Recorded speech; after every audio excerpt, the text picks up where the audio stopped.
Bom, pessoal, boa tarde. E eu já vou começar com a sua dúvida, tá? Porque a gente já vence essa parte. Já desisti agora. Não, você está de salto alto, eu não vou fazer isso com você sair correndo agora. Eu prefiro fazer o seguinte, ao longo do que a gente discute, eu lanço na área do aluno umas 3 proposições, vocês escolhem uma delas para desenvolver, tá? Para responder e para argumentar. E por argumentar, o que é que isso significa? Eu não preciso de um texto com uma resposta de vocês com 20 páginas, com 30 páginas.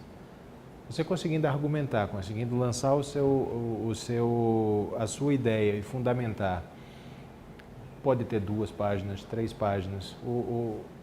O tamanho, a quantidade não é o importante, sim a qualidade do texto. Eu costumo dizer uma história.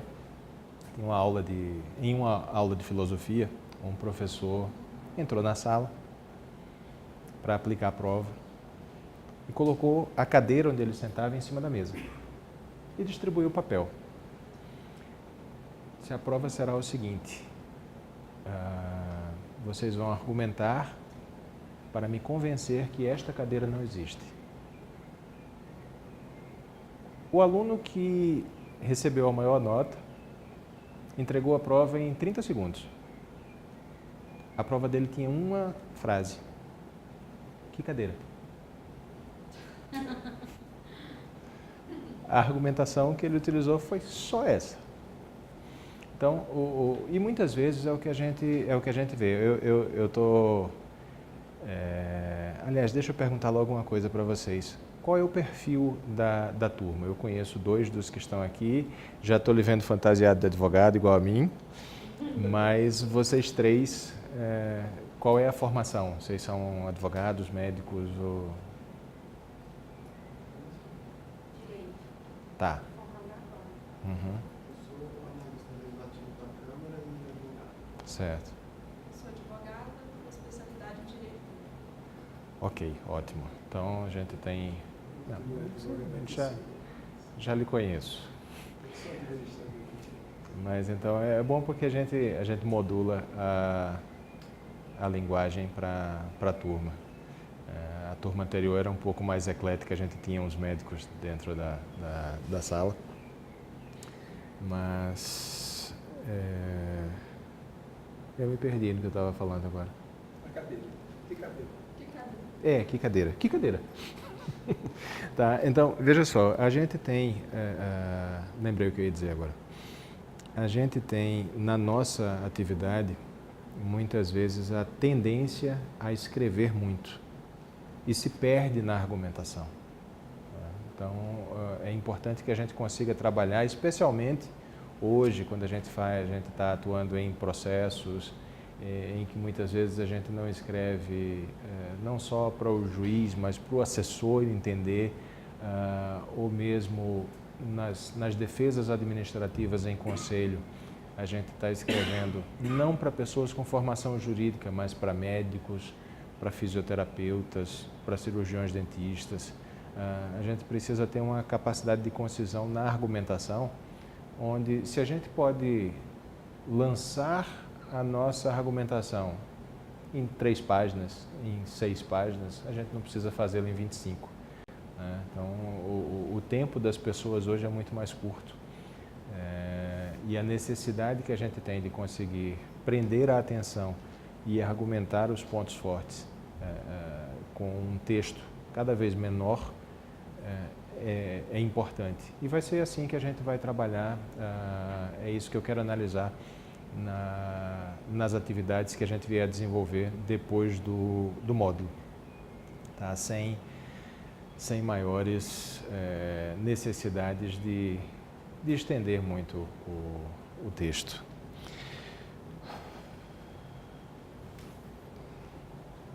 A Ana já começou a fazer uma breve apresentação minha. Eu vou só ampliar um pouquinho mais. Nessa área de direito da saúde, direito médico e odontológico principalmente.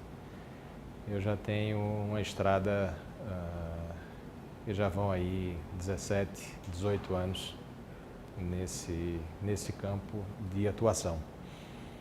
Aqui, só para dar um exemplo, são alguns dos trabalhos que a gente publicou ao longo desse tempo.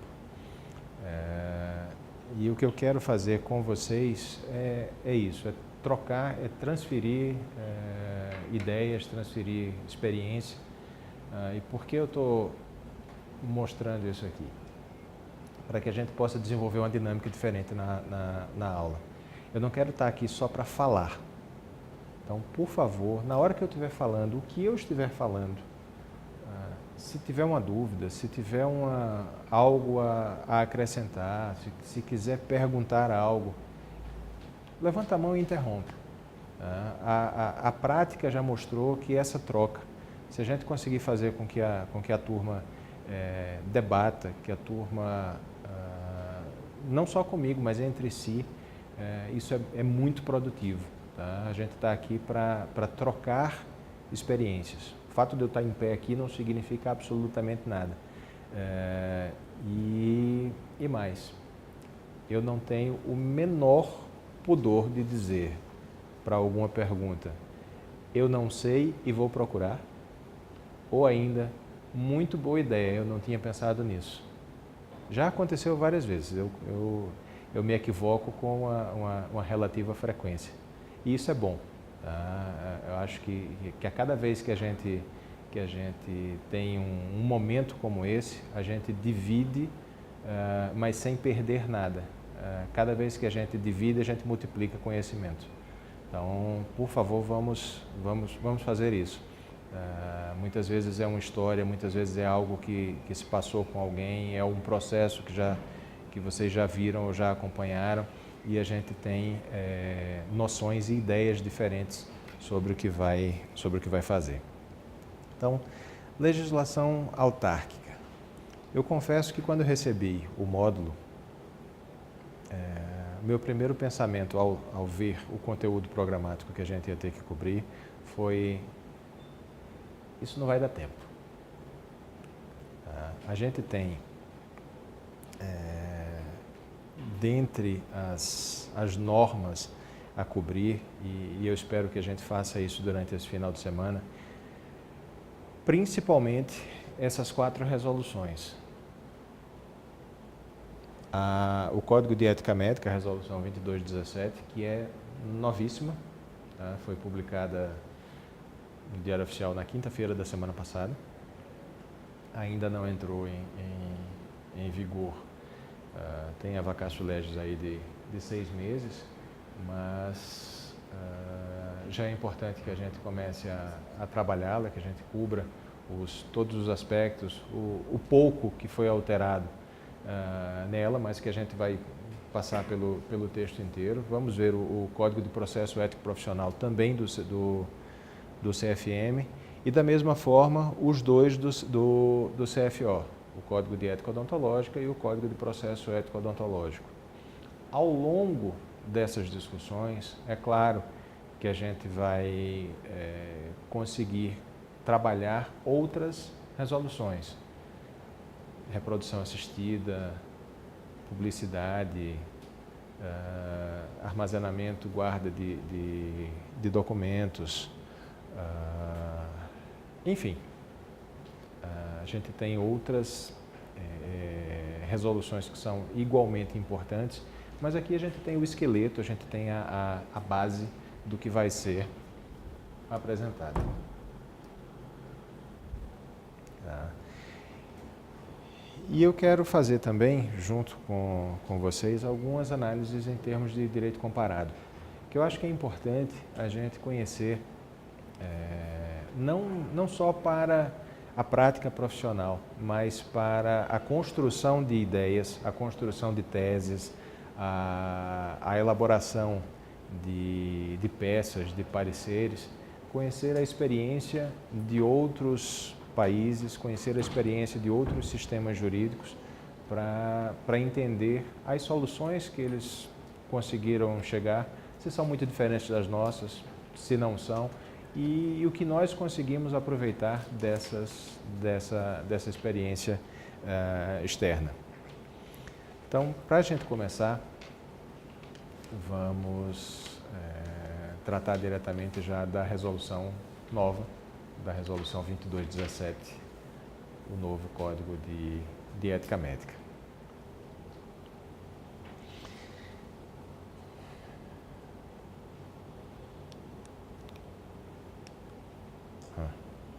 Legal. Estava procurando aqui um apontador, mas eu acho que não tem. Enfim, vamos lá. Eu atrapalho muito você se eu ficar andando pela sala, não? Não, esses slides estão no material lá, né? Ainda não, mas eu vou disponibilizar. Eu vou disponibilizar-los lá, vocês não precisam ficar fotografando cada um deles, que eles vão estar lá disponíveis. O que é interessante aqui no início da resolução? A fundamentação legal para a criação do Código.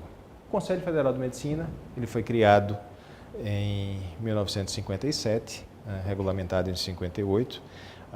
Tanto a lei quanto o decreto estão constando do texto original, a 3268 de 57 e o decreto 44045 de 1958. O Conselho Federal e os conselhos regionais foram criados a partir dessas normas para fiscalizar o exercício da medicina, para regulamentar o exercício da medicina. A Constituição, dentro do processo legislativo, artigo 59, menciona que fazem parte do processo legislativo leis complementares, leis delegadas, medidas provisórias, enfim, ela elenca uma série de tipos de norma, e um dos últimos incisos são justamente as resoluções. O código, todos esses 4 códigos que eu mostrei no slide anterior, são resoluções dos conselhos. Os conselhos têm a atribuição legal, nasceram a partir destas normas, com a atribuição de regulamentar a atividade e o exercício profissional. Então, tudo o que não está regulamentado em lei pode, se relativo ao exercício da atividade, pode vir a ser regido por resoluções editadas pelos conselhos. Por que é importante a gente falar isso? Porque há muita gente que ainda há muita dúvida no sentido de, mas as resoluções vinculam apenas, as resoluções do CFM vinculam apenas os médicos. Sim, é verdade, mas elas têm aplicação subsidiária à legislação nacional, primeiro porque foram recepcionadas as resoluções pela própria Constituição, e depois porque suprem um vazio legal, tá? Então, no caso específico, por exemplo, da Resolução 2168, que é a resolução relativa à reprodução humana assistida, as técnicas de reprodução humana assistida. Nós não temos texto legal, não temos normas jurídicas regulamentando a utilização destas técnicas. Então, diante deste vazio, a Resolução 2168, ela pode ser aplicada subsidiariamente em processos judiciais.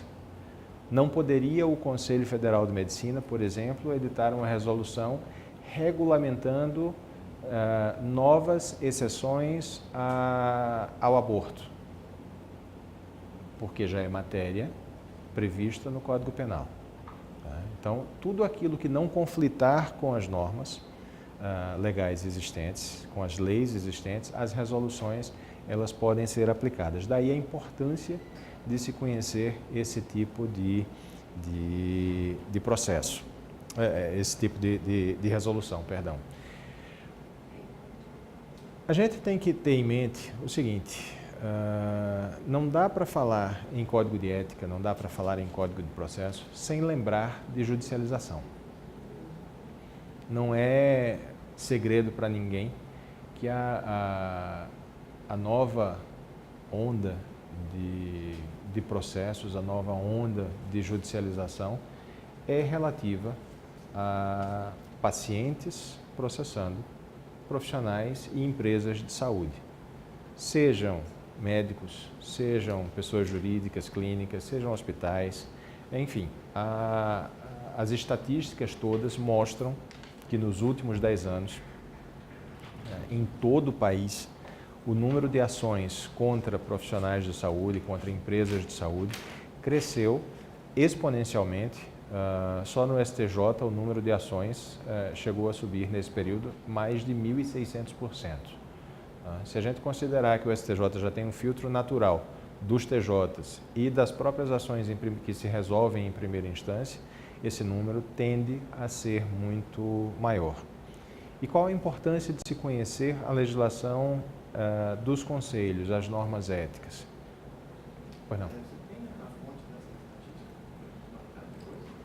Tem o Conselho Nacional de Justiça, eu posso encaminhar para vocês essa documentação. A Anadem, a própria Anadem, tem um estudo feito com os processos relativos a erro profissional na área de saúde dos últimos, salvo engano, 12 ou 17 anos, em todos os TJs. Esse trabalho foi disponibilizado pela Anadem. Aí eu vou lhe pedir só o seguinte: dentro da área de aluno, já me manda uma mensagem me pedindo essa documentação, tá? Porque tem estudos do CNJ, tem alguns estudos da Anadem e tem, enfim, documentação esparsa relativa a isso. Mas eu posso encaminhar para vocês isso ao longo da semana, tá? Inclusive, Eduardo, a gente usa na apresentação para corretor. Sim. Esses 1.600% que você falou é exatamente a que eu uso. Uhum. Quando a gente vai dar treinamento para corretor, fala desses índices. O que é bom, sinal de que a gente está usando a mesma base de dados. Mas o que é importante a gente verificar? Nessas ações, num ato profissional, de um profissional de saúde, e aí a gente está falando de médico, está falando de fisioterapeuta, está falando de cirurgião dentista, está falando de nutricionista, enfim, estamos falando de profissionais de saúde de uma maneira geral. É possível existir, a partir daí, 4 tipos diferentes de processos. Tá? Um único ato pode gerar 4 tipos de processos diferentes. A gente está falando do processo civil, processo indenizatório, normal, o mais comum no nosso caso. A gente está falando dos processos de natureza criminal, em situações que envolvam morte, que envolvam mutilação, enfim, que envolvam delitos previstos pela legislação penal. Nós estamos falando da possibilidade de um processo administrativo, se esse médico, se esse cirurgião dentista for funcionário vinculado ao poder público em qualquer uma de suas esferas. E nós estamos falando dos processos éticos. Tá? Então, um único ato pode gerar 4 tipos de processos diferentes. É importante que a gente possa ter essa informação em mente, porque, no fim das contas,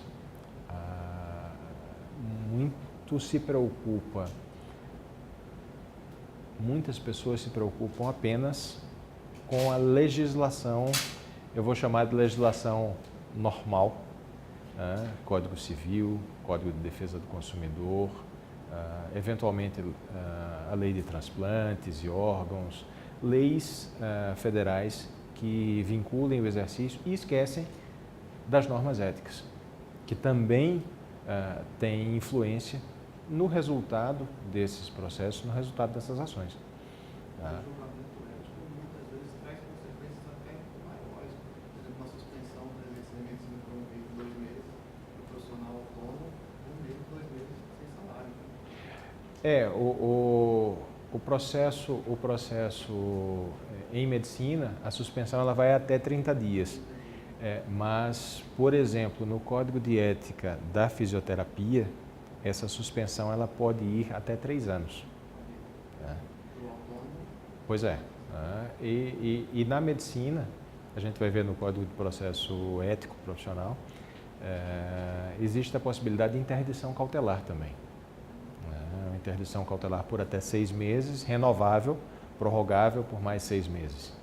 Então, antes até mesmo do julgamento, é possível que se interrompa uma atividade de um local, de um consultório, por até 1 ano. Mesmo sem o julgamento, dadas aos indícios, aos fortes indícios, o perigo da continuidade daquela atividade. Quer dizer, existem situações objetivas nesse sentido, mas existem consequências. E muitas vezes até uma consequência de ordem psicológica. Imagine o seguinte: um médico em um processo ético, em um PEP, que tenha sido condenado a uma censura pública, por qualquer razão dentro daquele caso, e que concomitantemente esteja respondendo a uma ação indenizatória. Esta decisão condenatória, ainda que seja apenas no âmbito ético, ela vai ter um efeito psicológico no julgamento do processo da ação indenizatória. Porque, inclusive, é muito comum, eu já ouvi muito de juízes dizendo: olha, é uma entidade tão corporativa que, se ela própria condenou, alguma culpa ele tem. Sem analisar mérito, sem analisar nada, sem se debruçar sobre as particularidades do caso. Se a gente for entrar nisso agora, é o tipo da discussão que a gente acaba não saindo, porque, veja só, estes processos éticos, eles são julgados também por conselheiros que na sua maioria não têm formação jurídica ou acabaram de assumir os cargos em um novo mandato dentro dos conselhos, qualquer um deles, regional ou federal. Então, pedir a um médico, pedir a um profissional de saúde que proceda a um julgamento, a uma análise de normas, é quase a mesma coisa que nos pedir para prescrever um medicamento. Se tiver que fazer cálculo de quantas gotas, cotar alguma coisa. Exatamente. Se a gente gostasse de cálculo, não tinha feito direito. Mas a probabilidade disso dar certo é, digamos, reduzida, vamos chamar assim. Então, você tem esses problemas. Hoje, o conhecimento... Boa tarde, doutor Alexandre. Por favor, passe pela frente da câmera, dê um tchauzinho para a câmera. Por favor, para registrar a sua presença, exatamente. Só para registrar. Exato.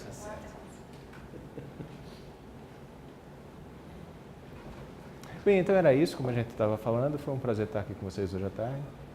Terminamos. Pode deixar.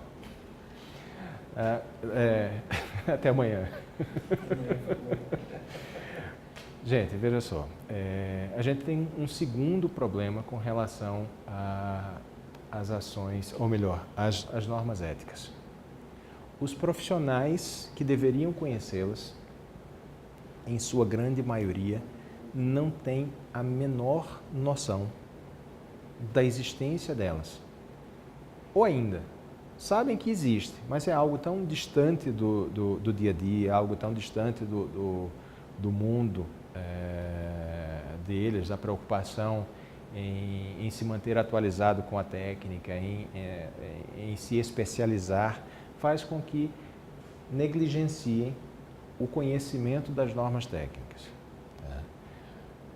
Há cerca de uns 2 anos, eu fui fazer uma palestra em uma faculdade de medicina para 2 turmas que estavam no 7º período de medicina. E comecei a falar sobre o Código de Ética Médica, sobre normas éticas, enfim.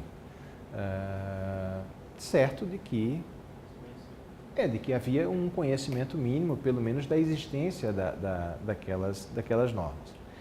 Eu falo demais em alguns momentos, e aí lá para meia hora depois que eu já estava falando, que estava seguindo, eu notei meio que aquela expressão, os que estavam acordados ainda, eu notei aquela expressão meio que de desespero do que eu estava dizendo. Eu digo, vem cá, tem alguma coisa que vocês não estão entendendo? Não, é porque a gente nunca viu isso.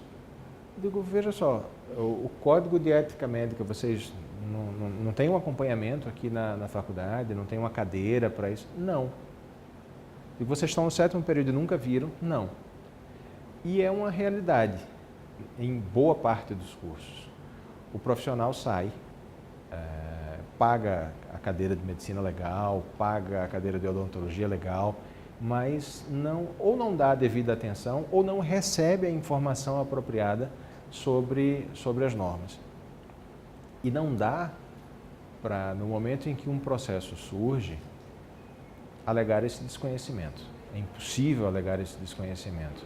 E mais até do que isso, o próprio desconhecimento, ele é prejudicial no sentido de que, se ao menos ele soubesse do risco que corre, poderia se proteger, poderia tomar determinadas atitudes, poderia gerenciar o risco jurídico da atividade.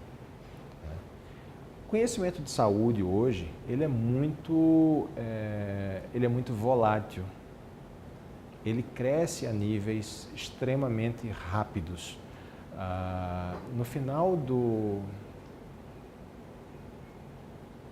No início do semestre passado, esse ano, nós tivemos um evento aqui no Conselho Federal da OAB, um encontro da Comissão de Saúde. E um dos profissionais que trabalhava com informação em saúde, que estava dando uma palestra, ele nos trouxe alguns dados alarmantes, no sentido de que até 10 anos atrás,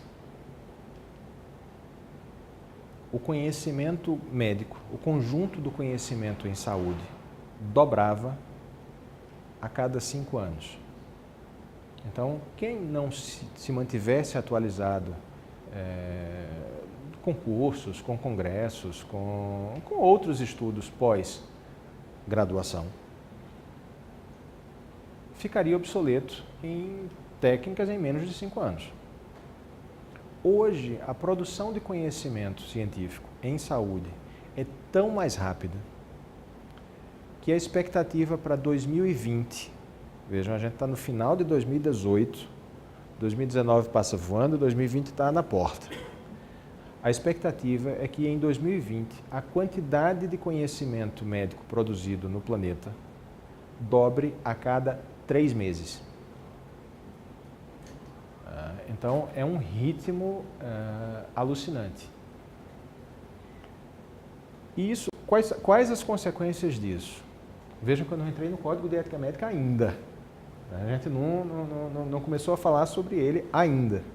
Mas é importante a gente ter essa base e esse entendimento. Você tem profissionais que desconhecem a norma, que precisam se atualizar constantemente, cada vez mais, se especializar cada vez mais. Se perde o caráter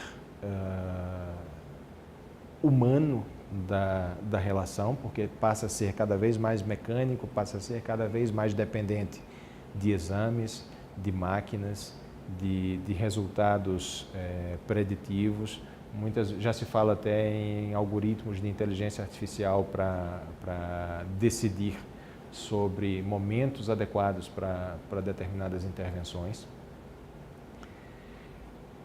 E, ao mesmo tempo, esse conhecimento que não para de crescer, ele traz consequências jurídicas. Ele apresenta consequências nas relações jurídicas do dia a dia. Um dos principais exemplos disso é a reprodução assistida. A primeira norma do Conselho foi de 1995. Depois foi editada uma resolução em 2010, outra em 2013, outra em 2015 e, finalmente, a última no final do ano passado, em 2017, sobre o mesmo tema. Veja, a gente teve um lapso de 1995 até 2010 e de 2010 para cá nós já tivemos 4 diferentes. Por quê? Porque hoje já é possível, por exemplo, em medicina, a reprodução pós-mortem. Um filho pode nascer, a partir de um embrião congelado, 15 anos após a morte de seus pais. Qual é o efeito sucessório? As consequências de efeito sucessório para isso. Tá? Hoje, a ciência ela já permite o conhecer o embrião, já permite conhecer determinadas doenças, determinadas alterações que podem ser corrigidas antes do nascimento. O nosso Código Civil, apesar de recentemente reformado, mas que teve uma gestação de 25 anos, acabou não evoluindo tanto, tem lá no seu artigo 2º que a personalidade civil começa com o nascimento com vida. Só que o embrião acaba tendo determinados direitos. A gente já vê ações em que o próprio Ministério Público promove processos representando o feto, representando os interesses do feto contra os pais. Então, antes, o direito ele regulava do nascimento até a morte. E mesmo assim, depois da morte, você ainda tinha eventualmente questões testamentárias, sucessórias, o respeito à proibição do vilipêndio de cadáver, enfim. Você ainda tinha uma ou outra situação que era bem delimitada e bem definida. Hoje não. Hoje o direito ele começa a intervir antes do nascimento e vai para muito além da morte. As próprias relações parentais, elas estão modificadas e a gente não tem ainda normas capazes de definir determinadas situações. Tudo cai sobre as resoluções, sobre a interpretação, sobre a possibilidade que o juiz tem de fazer uma interpretação ampla das normativas existentes. Então, esse descompasso entre a criação de novas possibilidades a partir da ciência e os efeitos sociais que isso produz e a regulamentação a partir do direito, o tempo ele é descontinuado. Não existe esse fluxo normal de informações que muitas vezes, quando a regulamentação está pronta ou vem a ser sequer imaginada para ser produzida, já mudou tudo, já alterou tudo novamente. Então, qual é a forma de fazer dialogar a medicina e o direito? A bioética.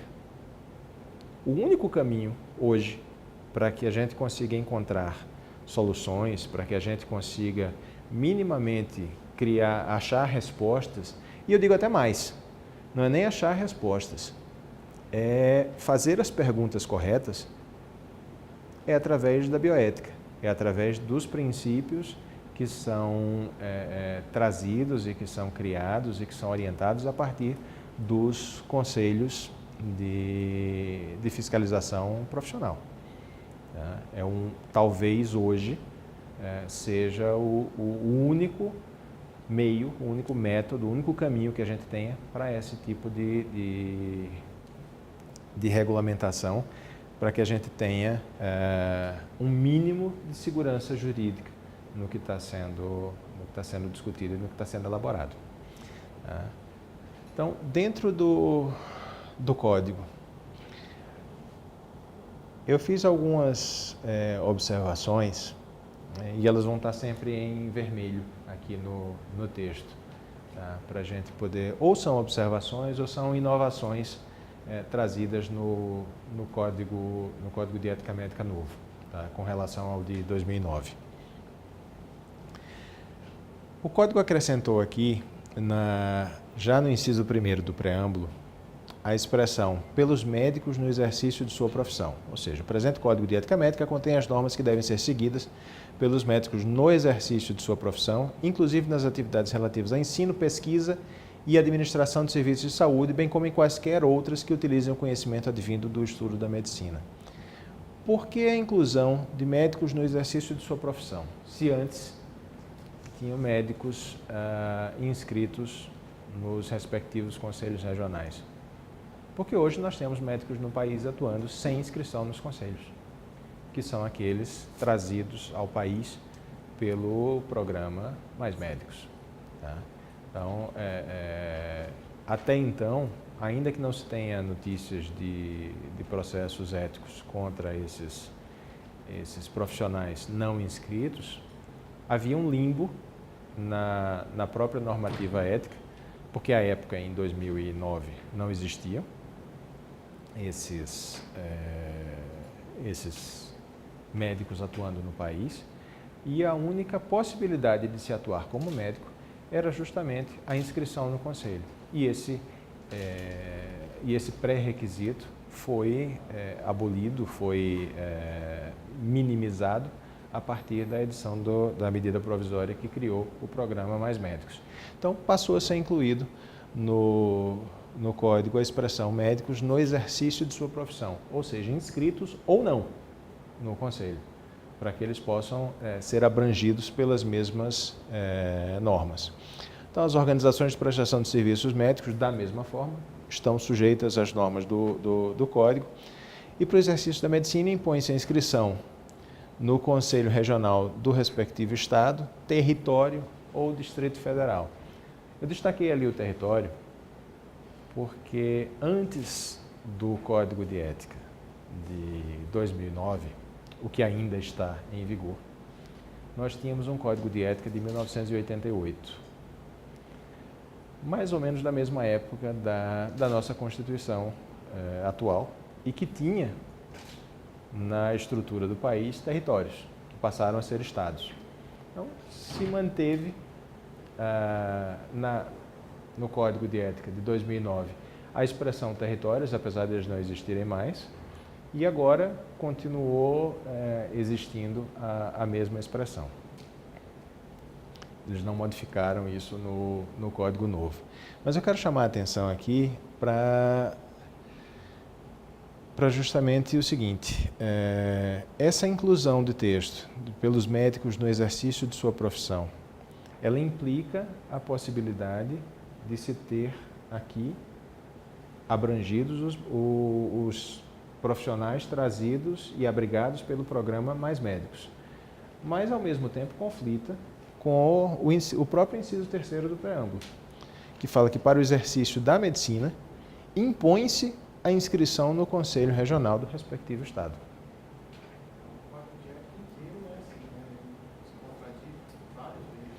Em muita coisa, né? A gente vai passar por algumas das contradições e fazer essas pequenas reflexões, que eu acho que é o que é importante nesse tipo de encontro. Porque ler o código, todo mundo lê, todo mundo tem a capacidade de ler. Mas a gente parar item por item, especialmente naqueles mais conflitantes, naqueles que são mais problemáticos, é importante porque nos dá um diferencial na própria atuação profissional.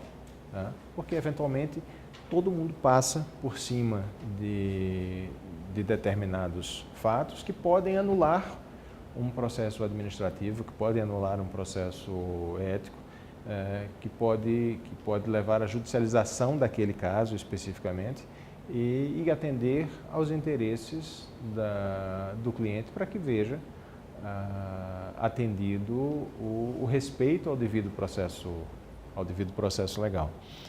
Então, aqui, essa contradição entre o inciso 1º e o inciso 3º já se mostra bastante relevante, já no início aqui do Código.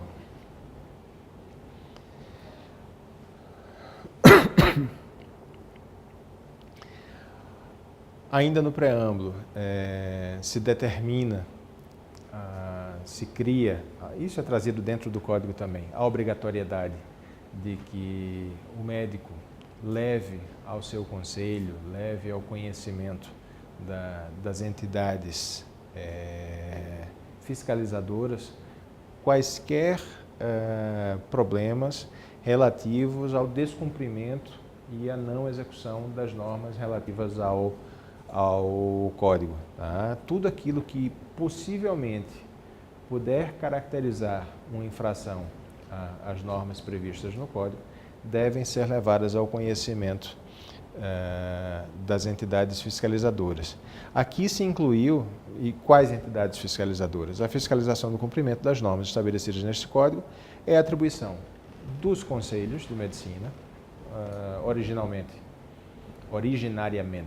os regionais. Incluiu-se aqui as comissões de ética dos hospitais e das entidades, que não constava no Código anterior, e dos médicos em geral. Ou seja, antes, ao tomar conhecimento de uma possível infração ou do não cumprimento de normas éticas, o médico deveria levar isso ao conhecimento dos conselhos regionais, obrigatoriamente. Agora se incluiu essa obrigação de levar também às comissões de ética quando existentes nas entidades hospitalares, nas entidades médicas de uma maneira geral. Aqui no inciso 6º, eu destaquei só alguns pontos em vermelho para mostrar os riscos do copiar e colar, né, da falta de revisão. O texto fala que o Código de Ética Médico novo, ele é composto de 25 princípios fundamentais do exercício da medicina, na realidade são 26, 25 era no Código Antigo. 10 normas disiológicas, na realidade são 11, 10 eram no Código Antigo. E 118 normas deontológicas, sendo que na realidade são 117, porque eles retiraram um dos artigos já no final do Código. Com a preocupação, a preocupação foi no sentido de manter a estrutura, muitas vezes até o próprio texto, a alteração de texto no novo Código com relação ao anterior é de menos de 3%. Então a estrutura foi toda mantida, a redação em sua maioria foi mantida, acrescentou-se muitas vezes uma palavra, uma expressão apenas, mas se manteve tudo e esqueceram de revisar o preâmbulo e publicaram dessa maneira. E aí a gente entra já direto no capítulo 1 do Código. Eu não sei se vocês tiveram a oportunidade de ler anteriormente o Código de Ética Médica, tanto o atual em vigor quanto o novo que vai entrar em vigência. Alguém chegou a ler, teve esse cuidado de acompanhar? Não sei se vocês já fazem isso naturalmente no dia a dia, na atividade, não? Eu estou com o Eu ia falar, eu percebi também. exatamente o estudo comparativo. Sim, um estudo seco, eu vi. Comparou. Uhum. Isso foi muito bom para nós, porque ele já identificou direto, ele segue esse mesmo indicação em vermelho, aí vai mostrando. Legal. Uhum. Acho que é um documento que seria até interessante. Quer dizer, interessante não é a sua exposição, mas que esse documento fosse Disponibilizado na área de aluno, né? porque já está todo comparado com o estudo. Eu vou compartilhar no grupo. Mas foram poucas mudanças, assim. Foram. Sim, é mais relacionado à mídia, A- é mais inclui- relacionado à autonomia do profissional, a essa questão do A mídia se incluiu um parágrafo dentro de um artigo, que ele não tratava de mídias sociais e agora passou a tratar. Mas o resto das mudanças, veja aqui, por exemplo, no inciso 5º, o texto parava em benefício do paciente, ponto. Passou-se a incluir em benefício do paciente e da sociedade. Ou seja, se ampliou um pouco mais o escopo, se ampliou um pouco mais a atuação, mas nada significativo, nada que seja efetivamente relevante. Não houve nada, pronto, a expressão é outra. Não houve nada efetivamente revolucionário na mudança de um código para o outro.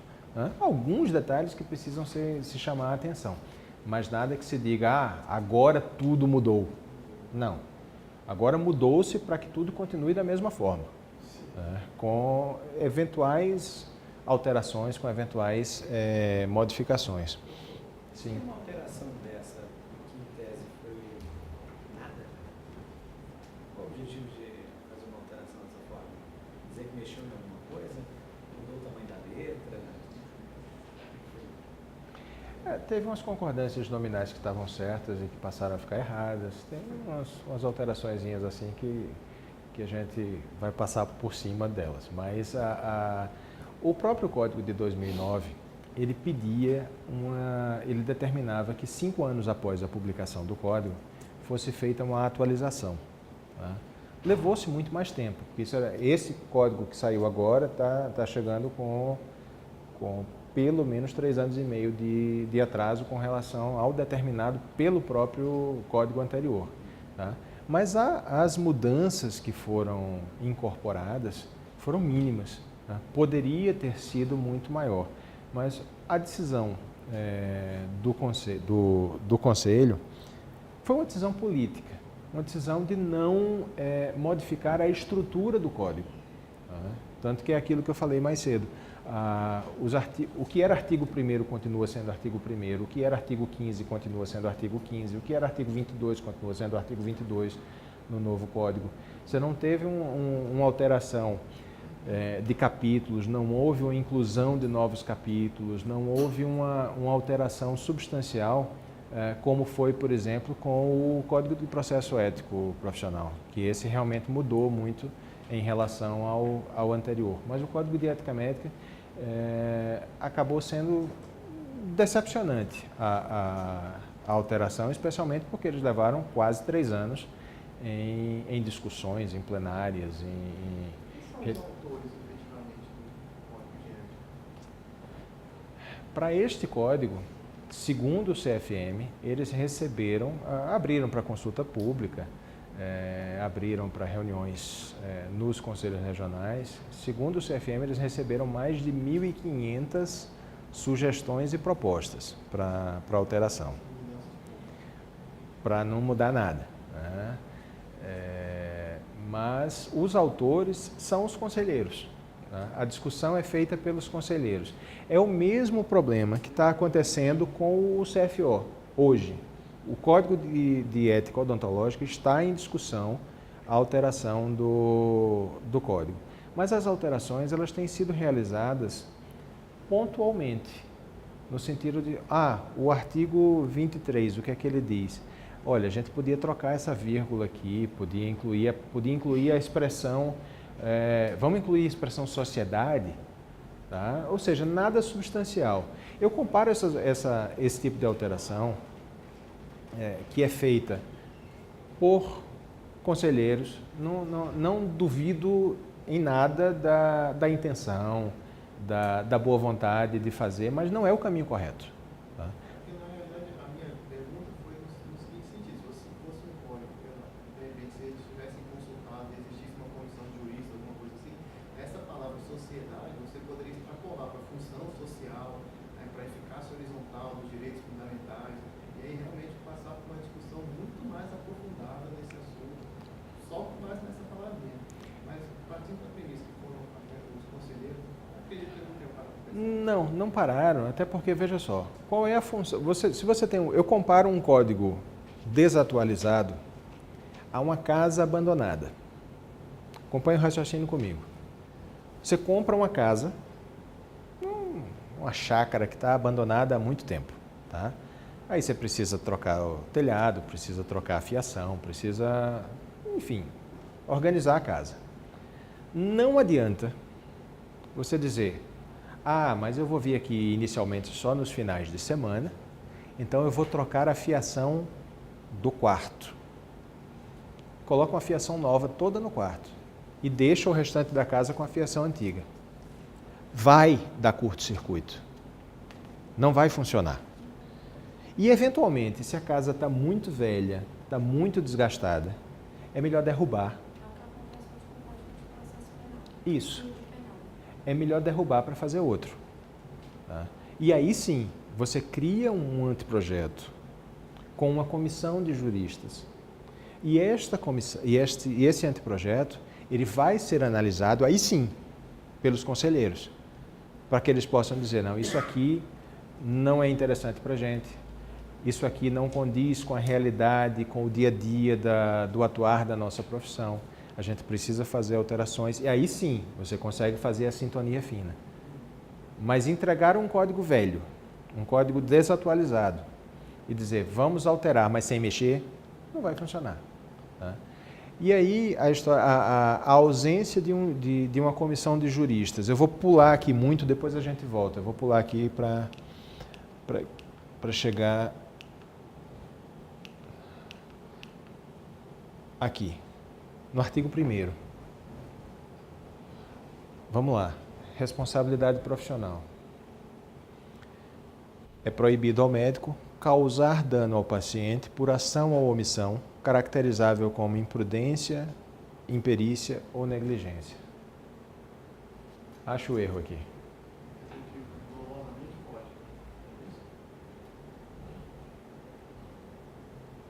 A gente está falando de um código de ética. É o atuar. Causar dano é na esfera do direito civil. Quem vai cuidar do dano, da indenização do dano, é o direito civil. O que deveria ter aqui e o que deveria ser proibido é o agir com atos que possam caracterizar imprudência, negligência ou imperícia. E não o causar dano. Tá? Causar dano. Aí eu vou lhe dar um exemplo aqui, um que eu coloquei no livro, no comentários ao Código de Ética Médica. Aqui a redação está idêntica ao de 2009, então vai ser a mesma coisa. Causar dano, tá? Imagine que eu sou um cirurgião cardíaco. Tenho 25 anos de atividade. Sou o chefe da residência cardiológica do melhor hospital lá de São Paulo. Todos os títulos e todas as graduações possíveis e imagináveis eu tenho. Todas as residências, dou aula na Rússia, dou aula em Marte, em Plutão, onde você imaginar. Então, eu sei o que eu estou fazendo, tá? Mas eu estou numa fase muito ruim da minha vida. Tive um problema de saúde com meu filho, separei da mulher, comecei a beber. Não deixei de ser um bom profissional. O que eu sei fazer, eu continuo sabendo fazer. Mas num determinado dia que eu vou fazer uma cirurgia eletiva, peito aberto, uma coisa relativa, para os padrões da cardiologia, hoje é relativamente simples. Eu vou trocar as válvulas do coração de alguém. Não precisa nem fazer o coração parar de funcionar. Né? Mas é peito aberto, enfim. Tem os seus riscos próprios, naturais, da cirurgia. Eu cheguei para a cirurgia, para a realização, visivelmente alcoolizado. Ninguém no departamento, ninguém no setor teve coragem de dizer, segura, baixa a bola, você não vai fazer essa cirurgia hoje. Quem vai fazer vai ser o doutor fulano. Ora, eu sou o chefe do departamento. O poder está ali comigo. Eu não estou no meu estado normal, visivelmente eu não estou no meu estado normal. Mas vou para o centro cirúrgico, faço a cirurgia. Já faço aquilo tanto que faço no piloto automático. A cirurgia foi um sucesso. É o tipo de cirurgia que eu faço há 25 anos, eu faço usando luva de boxe. Feito, abriu, fechou, nenhuma intercorrência, nada. O paciente voltou, recuperado, a situação é efetivamente corrigida. Eu agi com imprudência? Certamente. Eu agi com negligência? Certamente. Imperícia eu não vou falar porque não é o caso. Mas eu agi com imprudência e com negligência. Em princípio, eu cometi uma falta ética? Claro. Eu não poderia pôr em risco a vida do paciente daquela maneira. Mas eu curei o paciente. Ele hoje está bem, ele hoje joga vôlei na praia. Mata a bola no peito. Fisioterapia também foi muito boa. ele pode ser enquadrado neste artigo? Não, ele não causou dano ao paciente. Causar dano é direito civil puro. É teoria do dano. Não tem por que estar aqui no código. Não tem razão de estar aqui no código. Tá? Não faz sentido. Ele foi negligente? Foi. Ele foi imprudente? Altamente imprudente numa situação como essa. É claro que eu exagerei, criei uma situação daquelas de filme, enfim, mas que...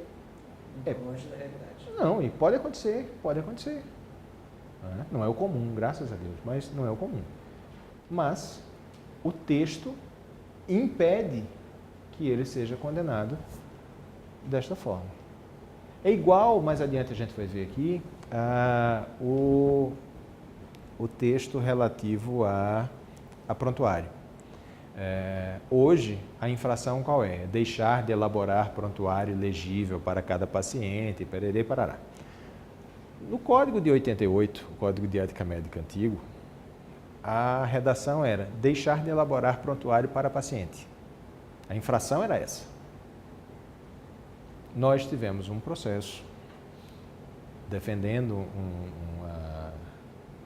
um médico que atuava numa cidade de interior e que estava sendo acusado, à época, porque os prontuários eles eram muito mal elaborados.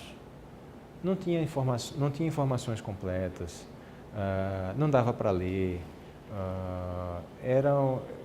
tinha parte das informações, outras partes relevantes não tinha. Os prontuários estavam mal elaborados. Ponto. Mas a infração era deixar de elaborar prontuário para o paciente. Ele não foi condenado, porque o prontuário existia. Se você está dizendo que, olha, este prontuário, ele está elaborado mal e porcamente, ele existe. Se você está valorando o prontuário, ele existe. A infração era deixar de elaborar prontuário, à época. Se ele é mal feito, é outra história. Isso não é infração. Hoje é, mas à época não. Era um processo ético, nesse caso aí, ou Era um processo ético. Era um processo ético. interpretação literal apenas, né? Não tem como interpretar diferente, porque se é punitivo, a interpretação ela tem que ser restritiva também. Tá? Então, à época, era o mesmo caso, e eu acho esse muito mais gritante, do artigo 1º. Né? A preocupação com o dano, ao invés de preocupar-se com o atuar, com o agir, que é a função precípua de um código de ética. Né? Não tem como pensar de maneira diferente, não tem como entender isso de maneira diferente. Por que isso esteve dessa forma? Decisão dos conselheiros, aprovado em plenária. Não há interferência de um anteprojeto elaborado pelo jurídico, por exemplo. Nesse caso, então, é uma definição da culpa, Sim. agir com imprudência, imperícia ou negligência. Sim. Quando a gente pega, então, um processo civil, que é onde há a caracterização dessa atividade, a culpa agindo desta forma, se a gente segue a risca o que está escrito no processo, no código de ética, automaticamente, em tese, deveria ser aberto um processo ético. Porque, com certeza, no civil ele causou um dano a alguém, por isso que foi aberto o processo civil. De forma automática, uma vez que eu causei o dano, e ele está dizendo, se eu causar o dano... Não se adiante. Se houver condenação no processo civil, aí sim você tem caracterizada uma infração ética. Porque o processo ele é aberto sob a acusação de existir um dano. O processo ele existe justamente para verificar se houve ou não. Perfeito. Tá? Então, uma vez caracterizado, aí sim, você tem já uma condenação, você tem uma sentença ou um acórdão transitado em julgado que demonstra que houve infração ao Código de Ética Médica também. Então, se ainda estiver no prazo e não tiver sido aberto um processo, é claro que poderá ser encaminhado para o Conselho para abertura de sindicância e posteriormente processo. Eu teria que ter processo ia abrir a caracterização para, em tese, poder abrir. Sim. Provavelmente teria... Num caso como esse, mas é claro que você pode abrir o processo ético antes. Né? Perfeito, eu estou metendo... Sim, mas da forma que está, o melhor caminho, talvez o único caminho para caracterizar o causar dano, seja esse, seja aguardar o término do outro processo. Se um processo desse tipo levar um determinado período... E vai levar. E vai, ele perde o prazo Sim. prescricional aqui. Aham. Na prática, ele não consegue nem atribuir A culpa. que Uhum. estaria eventualmente prescrito. Exato. Que o verbo não causa. A má utilização de palavras no texto. Talvez até o fato disso estar aí seja isso, seja contar com o desenrolar lento de um processo judicial. Aí que eles devem investir mais na mediação e arbitragem, no caso assim. Eu acho que deveria trabalhar mais nisso. Sim. Eu acho que lá nos Estados Unidos é muito comum a gente ver essa prática. Sim. Não é tanto. Aham. Deveria ser. Deveria, mas a gente tem aqui uma cultura muito mais ligada ao direito português, né? Que é aquele direito que você precisa de uma sentença, precisa de um carimbo, precisa de um selo, precisa do reconhecimento de firma.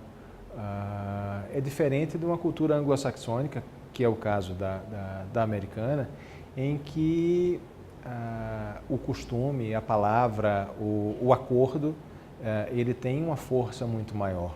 E a maioria é resolvido dessa forma. E é muito mais rápido e muito mais prático. É. Economia de tempo. Uhum. De tudo, de tudo. Aqui os processos levam mais ou menos assim, mais de 5 anos. Olha, eu tive um processo em que eu defendia um cirurgião plástico em Alagoas. Esse processo, a sentença, ele ficou concluso para a sentença 7 anos. Tudo concluído, instrução realizada, ele ficou concluso para a sentença durante 7 anos.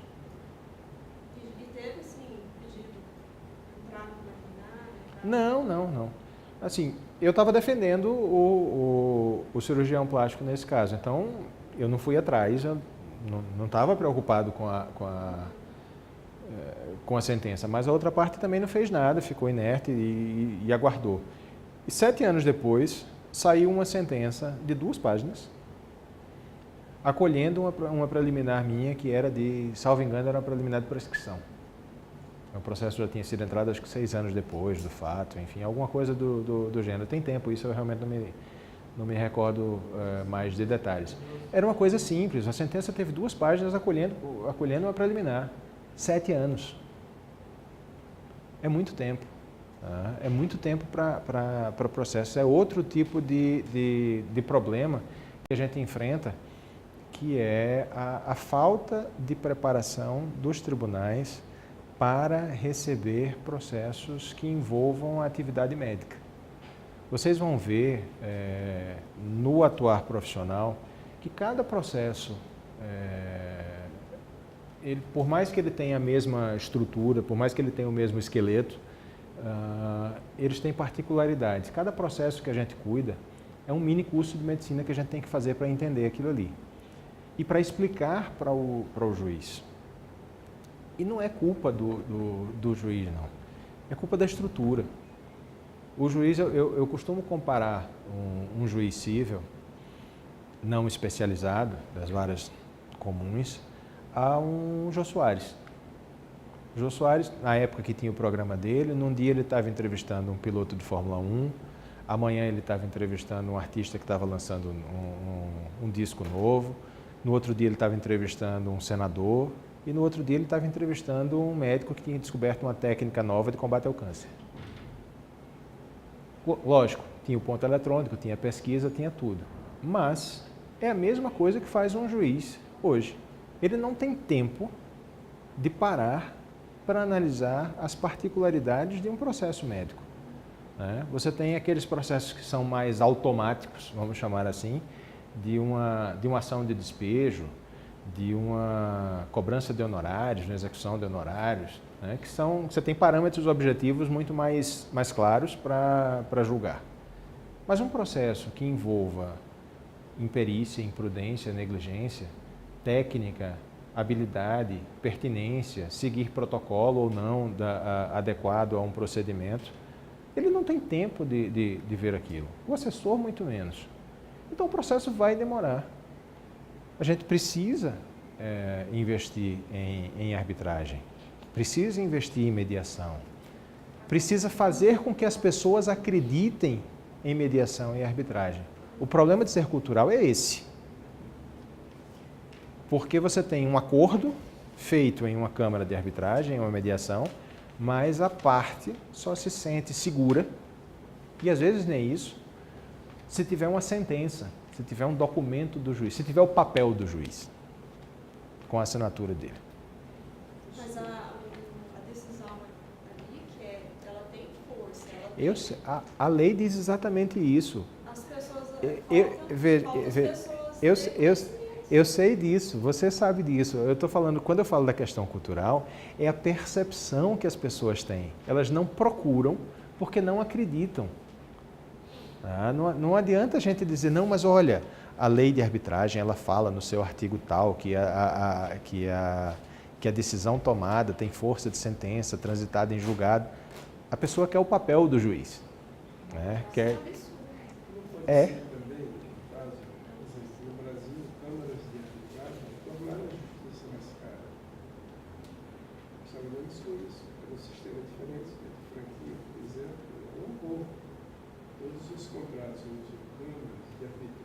Uhum. Determinadas, sobretudo em São Paulo, os custos de intermediação viabilizam chegar até o final.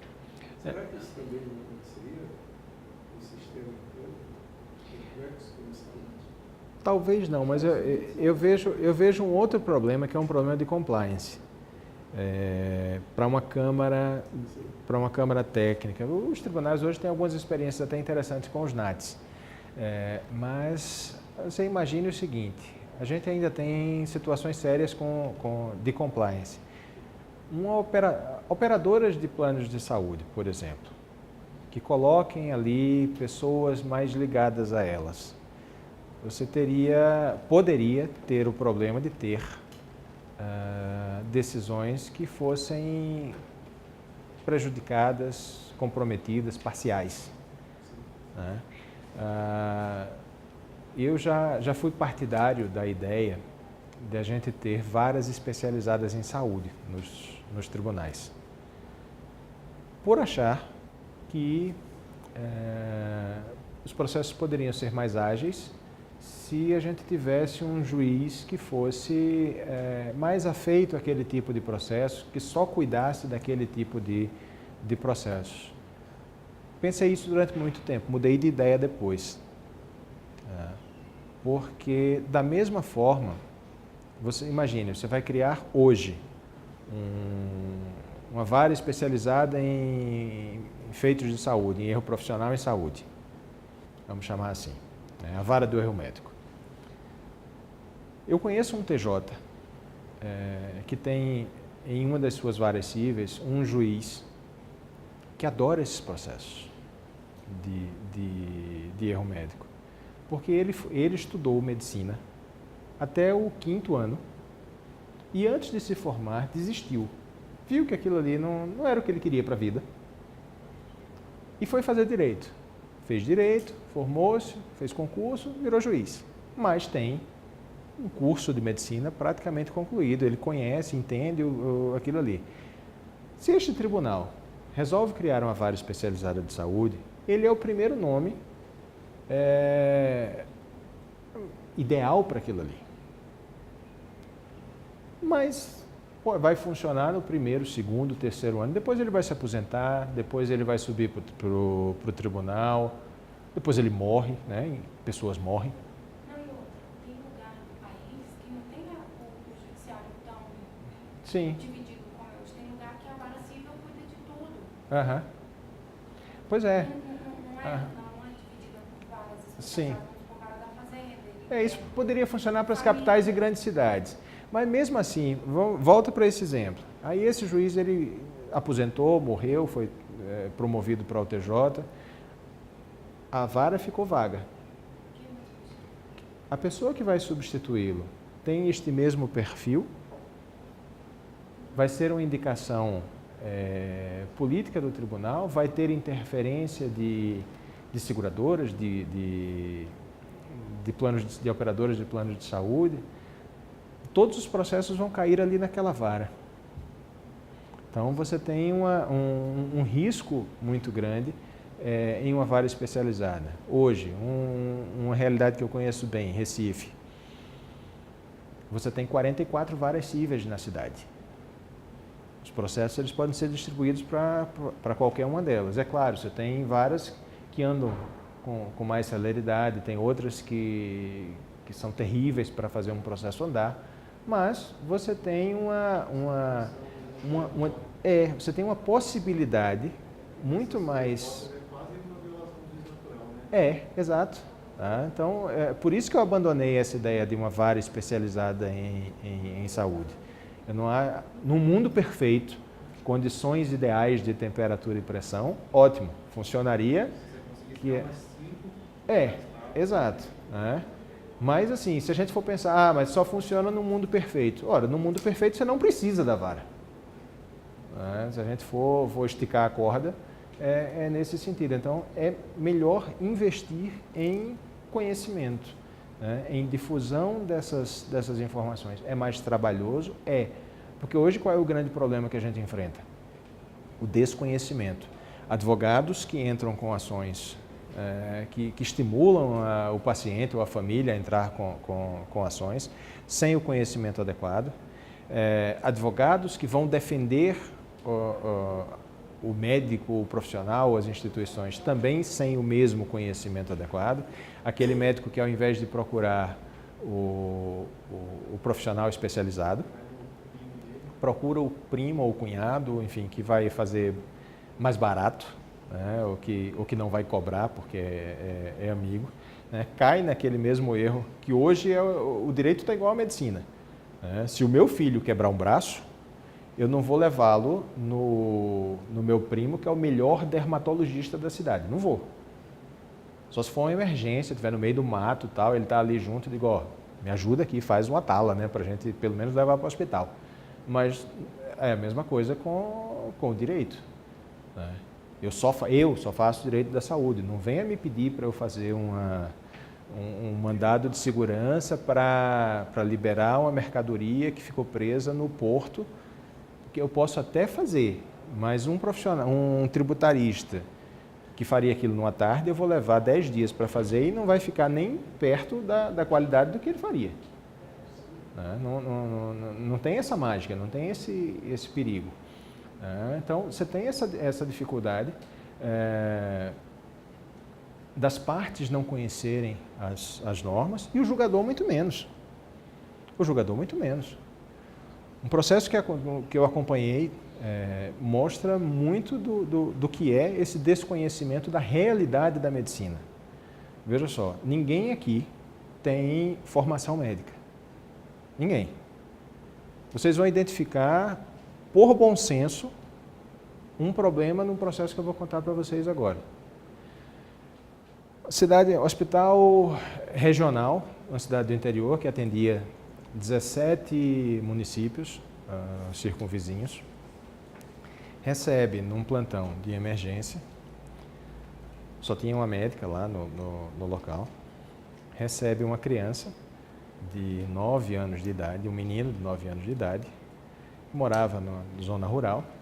A mãe chega com essa criança com a queixa de que ela estava com febre alta há 29 dias. 29 dias de febre.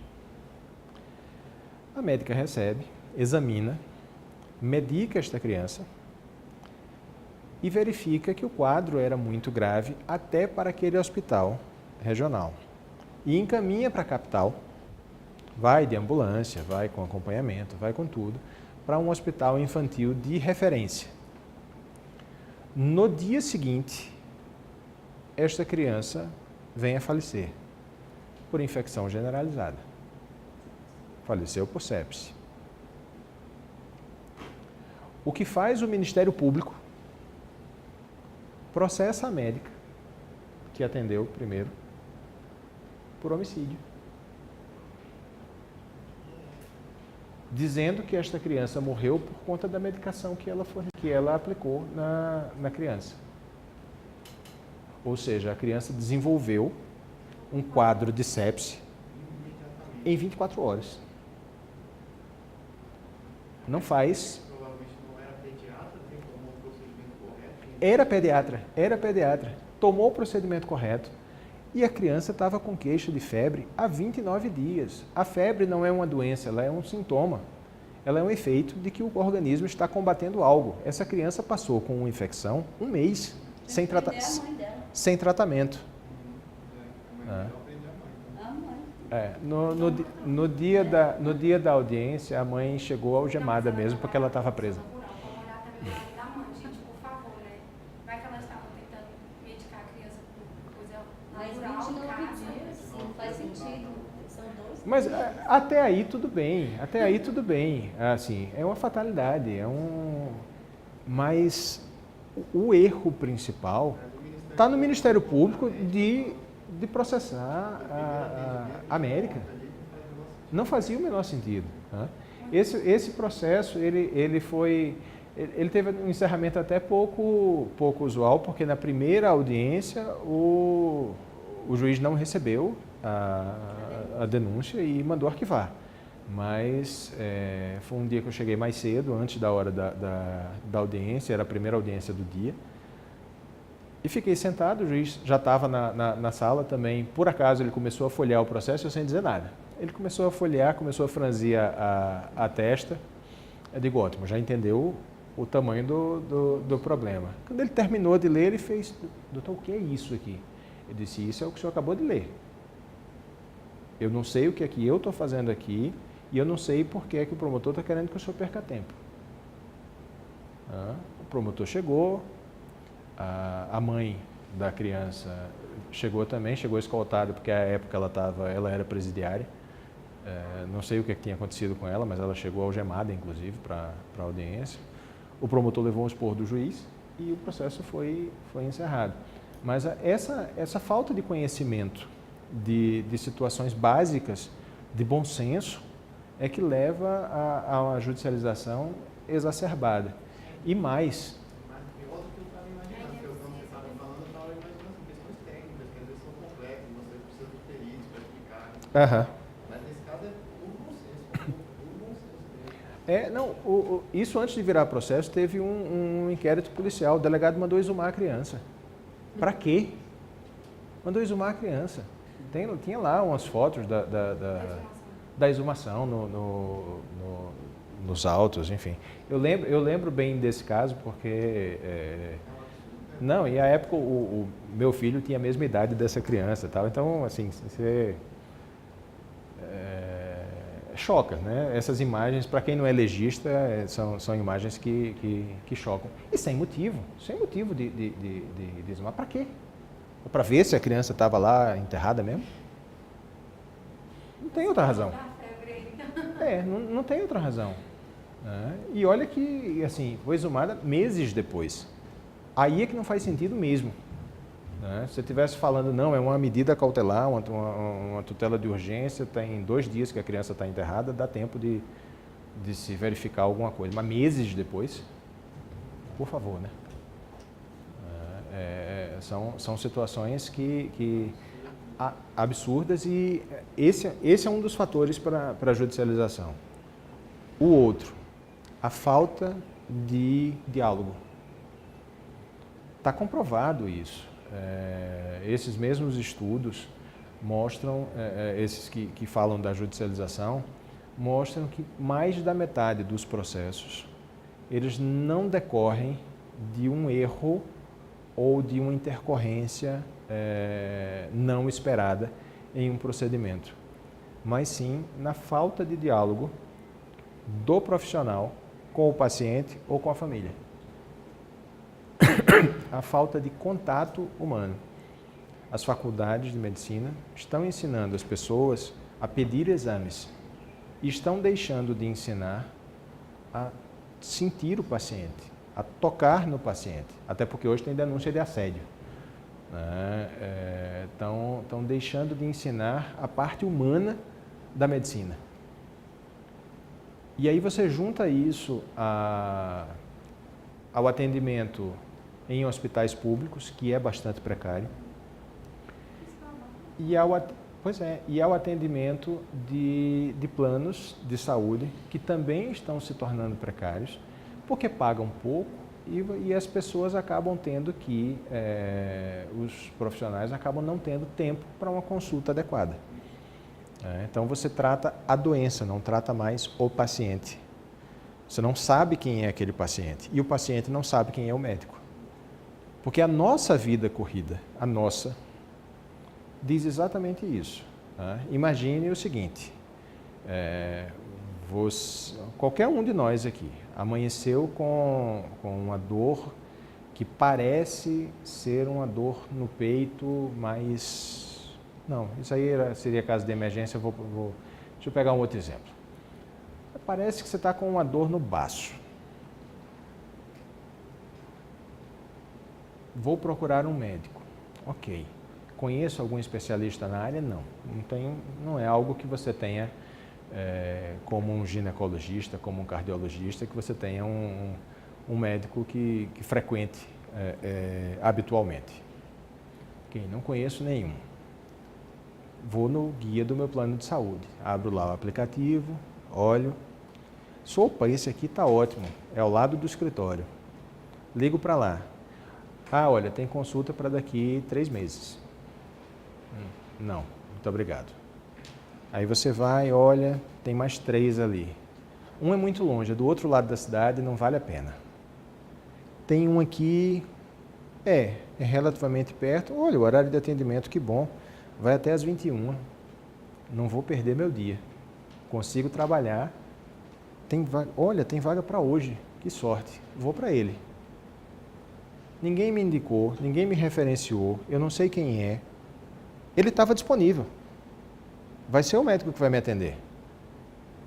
Neste dia, que eu cheguei lá às 20h15 para o atendimento, eu fui o paciente de número 59 dele, porque ele atendeu convênios ao longo daquele dia, atendeu 58 outros pacientes.